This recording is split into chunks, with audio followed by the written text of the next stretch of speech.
नंदिनी नंदिनी कुठं गेली? श्वास श्वास, अरे कुठे गेला? बोला मालक. आला का? काम करायचं ना? हो करायचं ना मालक. मग कधी काम करायचं? नमस्ते मालक. नमस्कार. तुम्ही सांगा ना, आम्ही काम करतो. जा लवकर वावरात जा आणि उसाला दार जा, पळ लवकर. बरं मालक. जा जा, थांबू नको, चल लवकर जा. हा. तुम्ही जाऊन सगळं दे आणि सगळं झाल्याशिवाय येऊ नको.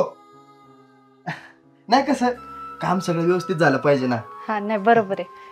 मग नंदिनी बाई, काय तुमच्या घरात पाहुणा आला चहा बी द्यायची काय प्रथा आहे का? नाही हाय ना हाय हाय. बसन तुम्ही, मी चहा ठेवते. जा एकदम मस्तपैकी फक्कड मसालेदार चहा करा. हा हा हा. तुमच्यासारखं एकदम. काय चहा मसालेदार चहा करा. हा हा बनव ना ते. बस तू बस. हा.